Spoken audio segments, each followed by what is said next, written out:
സുഹൃത്തുക്കളെ നമസ്കാരം. മറ്റൊരു വീഡിയോയിലേക്ക് സ്വാഗതം. തമിഴ് ചലച്ചിത്ര സംവിധായകരായ ശ്രീ കെ ബാലചന്ദർ, ശ്രീ ഭാരതി രാജ, ഈ രണ്ട് സംവിധായകരെക്കുറിച്ചുള്ള ചിന്തകളാണ് ഞാൻ ഈ വീഡിയോയിൽ ഉൾപ്പെടുത്താൻ ആഗ്രഹിക്കുന്നത്.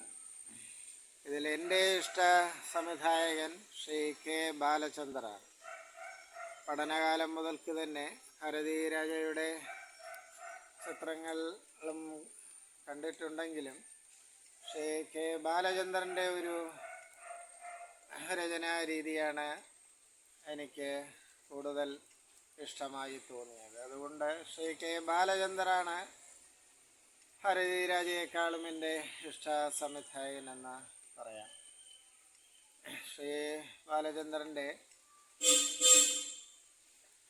ഏതാനും 90-കൾക്ക് ശേഷമുള്ള ചില ചിത്രങ്ങളൊക്കെ തിയേറ്ററിൽ കണ്ടിട്ടുണ്ട്.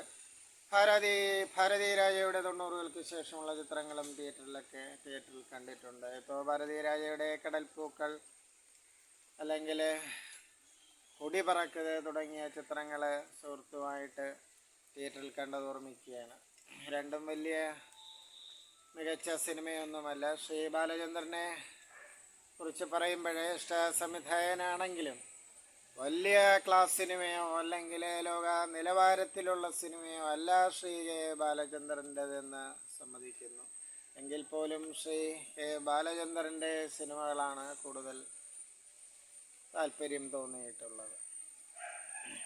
ശ്രീ ഭാരതി രാജയുടെ കിഴക്കേ പോകും റെയിൽ തുടങ്ങിയ ചിത്രങ്ങളൊക്കെ മികച്ച ക്രാഫ്റ്റ്മാൻഷിപ്പ് പുലർത്തുന്നതാണെന്ന് അന്ന് നിരൂപകരൊക്കെ പറഞ്ഞ് കേട്ടത് ഓർമ്മയിൽ വരികയാണ്. ഞാൻ ആ ചിത്രം കിഴക്കേ പോകും റെയിലൊന്നും കണ്ടിട്ടില്ല. ഇപ്പോൾ ബാലചന്ദ്രൻ്റെ ഉന്നാൽ മുടിയും തമ്പി എന്ന ചിത്രം തിയേറ്ററിൽ കണ്ടത് ഓർമ്മിക്കുന്നു. അതിൻ്റെ അവതരണവും പ്രമേയവും ശ്രീ കമലഹാസനാണ് നായകൻ ഒക്കെ അന്ന്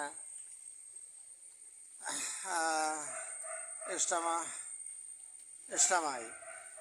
അപ്പോൾ എങ്കിൽ പോലും ഈ പറഞ്ഞ രണ്ടുപേരുടെയും ചിത്രങ്ങൾ ലോക നിലവാരത്തിലുള്ള സിനിമകളല്ല എന്ന് നിങ്ങൾക്കും എനിക്കും അറിയാം. അപ്പോൾ ഇതിന് അനുബന്ധമായ ഒരു കഥ ഓർമ്മിക്കുകയാണ്. ഞാൻ കോളേജിൽ പഠിക്കുമ്പോൾ എൻ്റെ ഒരു English professor Shri professor Justus, അദ്ദേഹവുമായിട്ടൊരു ഇടവേളയിലൊരു വാത്സല്യപൂർവ്വമുള്ളൊരു സംഭാഷണം അദ്ദേഹം പറഞ്ഞത് ഓർമ്മിക്കുന്നു. അപ്പോൾ എൻ്റെ സിനിമാ താല്പര്യത്തെക്കുറിച്ച് ഞാൻ അദ്ദേഹത്തോടൊക്കെ 88-91 കാലഘട്ടമാണ് അദ്ദേഹത്തോട് എൻ്റെ സിനിമാ താല്പര്യത്തെക്കുറിച്ചൊക്കെ പറഞ്ഞു. അപ്പോൾ ബാലചന്ദ്രാണ് ഇഷ്ട സംവിധായകൻ ഭാരതി രാജയെ അപേക്ഷിച്ചെന്ന് അദ്ദേഹത്തോട് സൂചിപ്പിച്ചപ്പോൾ അദ്ദേഹത്തിന് ശ്രീ ഭാരതി രാജയാണ് ഇഷ്ടമുള്ള സംവിധായകനെന്ന് പറയുകയും ഇവർ തമ്മിലുള്ള ചില പ്രത്യേകതകളൊക്കെ അദ്ദേഹത്തിൻ്റേതായ കാഴ്ചപ്പാടിലെന്ന് പറയുകയും ഭാരതി രാജയാണ് ഒരു പിടി മുന്നിൽ നിൽക്കുന്നതെന്ന് പറയുകയും ഒക്കെ ചെയ്തു. അതൊന്നുമാകട്ടെ, പിന്നീട് അദ്ദേഹം പഠനകാലത്തിന് ശേഷം മാർത്താണ്ഡം ടൗണിൽ വെച്ച് കണ്ടപ്പോൾ ഒരു വിഷയം പറഞ്ഞത് ഓർമ്മിക്കുന്നു. അതായത്, അപ്പോൾ എന്താണ് നിൻ്റെ ഭാവി താല്പര്യം എന്നൊക്കെ പറഞ്ഞപ്പോൾ ഞാൻ സിനിമാ പഠനമൊക്കെ നടത്തണമെന്ന് പറഞ്ഞു. അപ്പോഴാണ് അദ്ദേഹം പറഞ്ഞത്, എൻ്റെ കയ്യിലൊരു മെറ്റീരിയലുണ്ട്, ഒരു തിരക്കഥയ്ക്ക് യോജിച്ച സാധനമുണ്ട്. നീ സിനിമാ പഠനമൊക്കെ കഴിഞ്ഞ് എല്ലാം ട്രെയിൻഡായിട്ട് വാ, അപ്പോൾ ഞാനിത് ഈ കഥ തരാം, നമുക്ക് ആലോചിക്കാം. അതായത് സ്വാതന്ത്ര്യാനന്തര ഭാരതത്തിലെ വിഷയങ്ങളാണ് അതിൽ അദ്ദേഹം എഴുതി ചേർത്തിട്ടുള്ളതെന്ന് പറഞ്ഞു. അപ്പോൾ നീ ക്ലീനായി വാ, എന്നിട്ട് നമുക്കിതേക്കുറിച്ച് ആലോചിക്കാം. അന്ന് മറവിൽ എന്നൊരു പേരും ഒരു ടൈറ്റിലും അദ്ദേഹം അന്ന് നിർദ്ദേശിക്കുകയുണ്ടായി. ഏതായാലും ഞാനൊട്ട് ക്ലീനായതുമില്ല. ശ്രീ ജസ്റ്റസ് സാറ് അടുത്തിടെ ഏതാനും ഒരു കൊല്ലത്തേക്ക് മുമ്പ് അദ്ദേഹം അന്തരിച്ചു.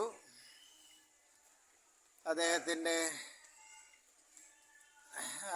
ഓർമ്മയ്ക്ക് മുമ്പിൽ പ്രണാമം അർപ്പിച്ചുകൊണ്ട് ഈ വീഡിയോ ഇവിടെ വൈൻഡപ്പ് ചെയ്യാണ്. നമസ്കാരം.